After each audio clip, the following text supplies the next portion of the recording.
Hello every one. അപ്പം നമ്മൾ ഇന്നുള്ളത് കൊണാർക്കിലാണ്. ഒഡീഷയിലെ തന്നെ ഏറ്റവും പ്രധാനപ്പെട്ട ഒരു സ്പോട്ടാണ് കേട്ടോ കൊണാർക്കിലെ സൺ ടെമ്പിൾ എന്ന് പറയുന്ന സാധനം. എൻ്റെയൊക്കെ മനസ്സിൽ പണ്ട് മുതലേ ഉള്ളൊരു ആഗ്രഹമായിരുന്നു സൺ ടെമ്പിൾ കാണാമെന്നുള്ളത്. ഇത് എൻട്രൻസിൽ തന്നെ നമുക്കതിൻ്റെ ഒരു ചെറിയൊരു ഡിസ്ക്രിപ്ഷൻ കാണാൻ പറ്റും, ഒരു ബോർഡ്. പോയ സമയത്ത് അത്യാവശ്യം ഉച്ചക്കാണ് ഞാൻ പോയത്, അതുകൊണ്ട് തന്നെ അത്യാവശ്യം വെയിൽ കാര്യങ്ങളൊക്കെ ഉണ്ടായിരുന്നു. അത്യാവശ്യം നല്ല ചൂടാണ്.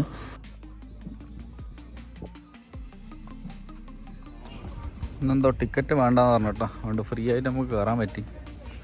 40 ഉറുപ്പ്യ ലാഭിച്ച്.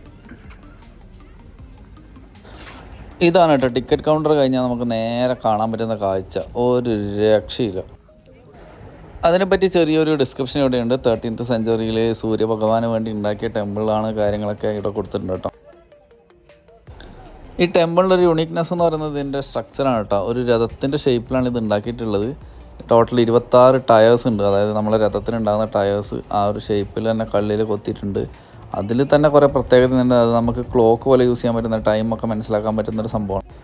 അന്നത്തെ കാലത്ത് 1200 ആൾക്കാർ ചേർന്നിട്ടാണ് ഇത് ഉണ്ടാക്കിയെന്നൊക്കെയാണ് പറയപ്പെടുന്നത് കേട്ടോ. അതിൻ്റെ കൺസ്ട്രക്ഷൻ്റെ സമയത്ത് ഒരു കുട്ടി ആത്മഹത്യ ചെയ്തിട്ടുണ്ട്. അങ്ങനെ കുറേ കഥകളൊക്കെ ഇങ്ങനെ കേട്ടു. ഇതൊരു വർക്കിംഗ് ടെമ്പിളല്ല, ഓൾറെഡി ക്ലോസ്ഡ് ആണ് കേട്ടോ. ഇവിടെ പൂജ കാര്യങ്ങളൊന്നും നടക്കുന്നില്ല. അകത്തോട്ടൊന്നും നമുക്ക് എൻട്രി കാര്യങ്ങളൊന്നും ഇല്ല, അതൊക്കെ ഓൾറെഡി ക്ലോസ്ഡ് ആണ്. നമുക്ക് ഈ പുറത്തേക്ക് കൂടിയുള്ള കാഴ്ചകളാണ്, ഈ കൊത്തുപണി കാര്യങ്ങളൊക്കെയാണ് നമുക്ക് കാണാമല്ലോ കേട്ടോ. ഇതൊന്നും ഒരു രക്ഷയില്ലാത്ത കൊത്തുപണിയാണ്, ഒന്നും പറയാനില്ല. പണ്ടത്തെ കാലത്ത് നാവികസേനയിലും ഇതൊരു എന്താ പറയുക, സ്ഥലങ്ങളൊക്കെ മനസ്സിലാക്കാൻ വേണ്ടിയിട്ട്, നാവിഗേഷന് വേണ്ടിയിട്ട് യൂസ് ചെയ്ത ഒരു ടെമ്പിളാണെന്ന് പറയപ്പെടുന്നത് കേട്ടോ.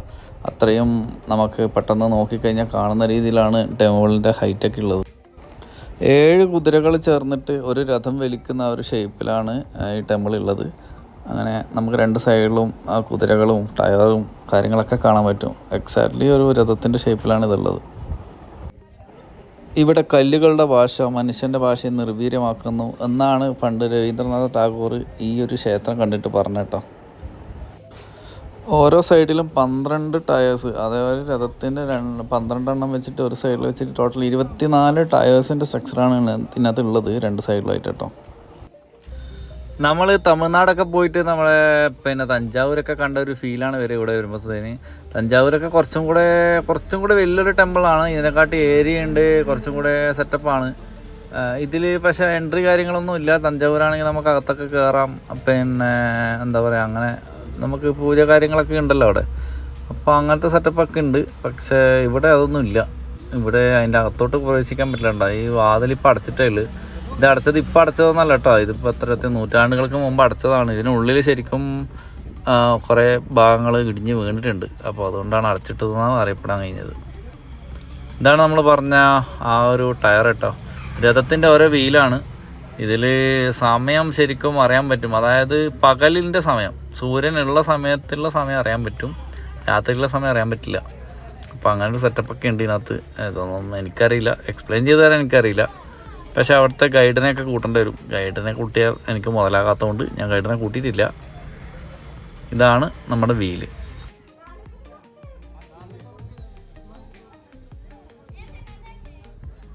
ടെമ്പിളിൻ്റെ വശങ്ങളിലായിട്ട് നമുക്ക് ഇതുപോലെയുള്ള ചെറിയ ചെറിയ പ്രതിമകളാണ് കേട്ടോ. ഇതൊരു സ്റ്റേജ് പോലെയെല്ലാം കെട്ടിയിട്ട് അതിന് മുകളിലാണുള്ളത്. ഒരു സൈഡിൽ ആനയും ഒരു സൈഡിൽ കുതിരയൊക്കെയാണ് ചെയ്തിട്ട് വെച്ചിട്ടുള്ളത്. പിന്നെ ഇതൊക്കെ എന്ന് പറഞ്ഞാൽ നമ്മളിപ്പോൾ വീഡിയോയിൽ പറയുന്നത് പോലെയല്ല, ഇതൊക്കെ നേരിട്ട് വന്ന് കണ്ടാൽ നമുക്ക് അതിൻ്റെ ഫീലൊരു മനസ്സിലാകും കേട്ടോ. പണ്ടത്തെ ആൾക്കാരുടെ ആ ഒരു കലാവിരുദ്ധം എന്നെല്ലാം പറഞ്ഞാൽ എൻ്റെ പൊന്നൊന്നും പറയാനില്ല. ആ ഒരു ജസ്റ്റ് ആ ഒരു വീലെടുത്താൽ മതി, അതിനകത്ത് ചെയ്തു വെച്ചിട്ടുള്ള വർക്ക് എന്നൊക്കെ പറഞ്ഞാൽ മാസ്മരിക്കെന്ന് പറയാം. നമ്മുടെ ഇപ്പോഴത്തെ തലമുറക്കൊന്നും അത് പറ്റുമെന്ന് എനിക്ക് തോന്നുന്നില്ല, ഒരിക്കലും പറ്റുമെന്ന് എനിക്ക് തോന്നുന്നില്ല. മെഷീനറി വെച്ച് പറ്റുമായിരിക്കും, പക്ഷേ മാൻ പവർ കൊണ്ട് ഇങ്ങനെയൊക്കെ ചെയ്യാന്ന് പറയുന്നത് ഒരു രക്ഷയില്ല കേട്ടോ. ഇത് നമ്മുടെ കോമ്പൗണ്ടിൽ വരുന്നൊരു വേറൊരു ചെറിയൊരു ടെമ്പിൾ കേട്ടോ. ഇതുപോലെയുള്ള ചെറിയ ടെമ്പിൾസ് കുറേ എണ്ണം കാണാൻ പറ്റും നമുക്ക് ഇതിനകത്ത്. നല്ല കൊത്തുപണിയൊക്കെ ചെയ്തിട്ടുണ്ട്, ആനകളൊക്കെ കാണാം. ഇതിൽ വലിയ സൈഡ് വാളിലൊന്നും വലിയ കൊത്തുപണിയില്ല, പക്ഷേ ഈ കോർണറിലുള്ള പില്ലേഴ്സിലൊക്കെ അടിപൊളിയായിട്ട് കൊടുത്തിട്ടുണ്ട്. അതുപോലെ ഇതൊക്കെ എന്താണെന്ന് അറിയില്ല, മുതലേൻ്റെ വായിലെന്തോ ഉണ്ട്, എന്തൊക്കെയോ. ഇതിൻ്റെയൊക്കെ സംഭവം എന്താണെന്ന് എനിക്കും അറിയില്ല. ഇതുപോലെയുള്ള കുറേ സാധനങ്ങളൊക്കെ സൈഡിൽ ചെയ്ത് വെച്ചിട്ടുണ്ട് കേട്ടോ. അടിപൊളിയാണ്. ഇതിൻ്റെയൊക്കെ മേൾഭാഗം ഇല്ല, താഴ്ഭാഗം മാത്രമേ ഉള്ളൂ കേട്ടോ.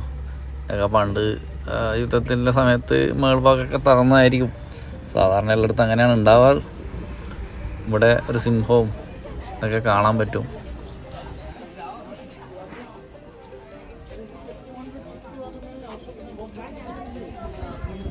ഞാനൊരു അവിശ്വാസിയാണെങ്കിലും എനിക്ക് ഇങ്ങനെ ടെമ്പിൾസിലൊക്കെ പോകാൻ ഭയങ്കര ഇഷ്ടമാണ് കേട്ടോ.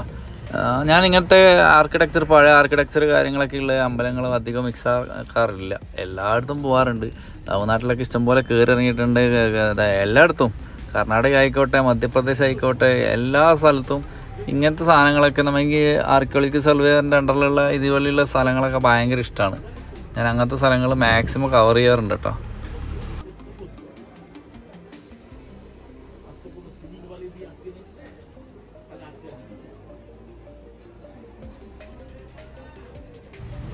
അന്നത്തെ കാലത്ത് ആ ബേസ്മെൻറ്റിൽ നിന്ന് അതിൻ്റെ തറയിലേക്കുള്ള ഒരു നീളം നിങ്ങൾ നോക്കിയേ, എത്ര ഉയരത്തിലാണെന്നറിയാം. ആ ബേസ്മെൻറ്റ് തന്നെ അത്ര ഉയരത്തിലാണ്. നമ്മളൊരു 3-4 ആൾ നിന്നാൽ ആ ഒരു ഹൈറ്റിലെത്തും. അതൊന്നും ഇതിൻ്റെയൊക്കെ കുറേ ഭാഗങ്ങളൊക്കെ നശിച്ചു, എന്നാലും കൊള്ളാം. മാക്സിമം അവർ മെയിൻറ്റെയിൻ ചെയ്യുന്നുണ്ട് കേട്ടോ. അങ്ങനെ കോമ്പൗണ്ടിൻ്റെ അകത്തെ കാഴ്ചകൾ കണ്ടിട്ട് നമ്മൾ നേരെ അതിന് തൊട്ടുമുട്ടിയിട്ടൊരു മ്യൂസിയം ഉണ്ട് കേട്ടോ. ആ മ്യൂസിയം കാണാനാണ് പോയത്. ഇവിടെ ഈ ടെമ്പിളിൻ്റെ കുറച്ച് ഡിസ്ക്രിപ്ഷന് കാര്യങ്ങളൊക്കെ കൊടുത്തിട്ടുണ്ട്. അതുപോലെ അതിൻ്റെ ഒരു ചെറിയ മിനിയേച്ചർ, പിന്നെ അതിനെക്കുറിച്ചുള്ള കുറച്ച് കാര്യങ്ങളൊക്കെ അവിടെ കൊടുത്തിട്ടുണ്ട് കേട്ടോ. പിന്നെ ജസ്റ്റ് ഒരു സിനിമാറ്റിക് റെപ്രസെൻറ്റേഷൻ ഉണ്ടായിരുന്നു, ഒരു ചെറിയൊരു വീഡിയോ ഉണ്ടായിരുന്നു.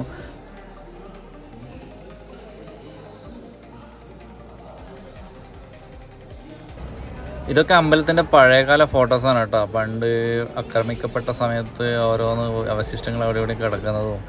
ഇതൊരു ചെറിയൊരു മിനിയേച്ചർ ഉണ്ട്. മിനിയേച്ചർ നല്ല രസമുണ്ടായിരുന്നു കാണാൻ കേട്ടോ. ഏകദേശം നമുക്ക് ഇത് നോക്കിക്കഴിഞ്ഞാൽ അതിൻ്റെ സ്ട്രക്ചർ മനസ്സിലാവും എങ്ങനെ ഉണ്ടായിരുന്നുള്ളത്. അത് കുറച്ച് അടിപൊളിയായിരുന്നു.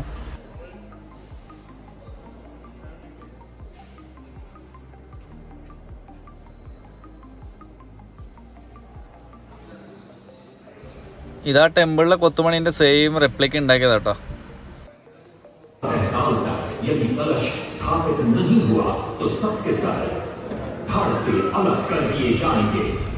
അങ്ങനെ അതാ മ്യൂസിയത്തിലൊക്കെ സംഭവം കണ്ടതിന് ശേഷം നമ്മൾ നേരെ ഇറങ്ങി. നല്ല വിശപ്പുണ്ടായിരുന്നു. എന്തായാലും ഒരു കട്ടൻ ചായ വെച്ച് കുടിക്കാൻ വെച്ചിട്ട് അവിടെ സൈഡാക്കി ഇട്ട ഒരു പാർക്കിംഗ് പ്ലേസ് ഉണ്ടായിരുന്നു. അവിടെ ജസ്റ്റ് പോയി സൈഡാക്കി ഒരു കട്ടൻ ചായ വെച്ച് കുടിച്ചു. അത് കഴിഞ്ഞിട്ട് നേരെ അടുത്ത സ്പോട്ട് പിടിക്കാമെന്ന് വെച്ചാൽ കുറച്ച് സമയം റെസ്റ്റൊക്കെ എടുത്തിട്ട് അടുത്ത സ്ഥലത്തേക്ക് യാത്രയായിട്ടുണ്ട്. അടുത്ത സ്ഥലത്തിൻ്റെ വിശേഷങ്ങളൊക്കെ ആയിട്ട് നമുക്ക് അടുത്ത വീഡിയോയിൽ കാണാം. ഓക്കെ, ഞാൻ മിക്കവാറും പോകുന്നത് നമുക്കൊരു ബുദ്ധിസ്റ്റ് പ്ലേസ് ഉണ്ട് കേട്ടോ. ഒരു സ്തൂപമൊക്കെ കാണാനുണ്ട്. അങ്ങോട്ടായിരിക്കും മിക്കവാറും എൻ്റെ ഒരു പോക്ക്. നമ്മൾ യാത്രയിൽ അങ്ങനെയാണ്, പെട്ടെന്നൊരു സഡൻ ട്രിപ്പാണല്ലോ. അപ്പോൾ എന്തായാലും നോക്കിയിട്ട് അടുത്ത ലൊക്കേഷനിലേക്ക് പോകും. എന്തായാലും നാളെ അടുത്ത വീഡിയോൻ്റെ വിശേഷങ്ങൾ ആയിട്ട് പിന്നെയും കാണാം. Thank you, by.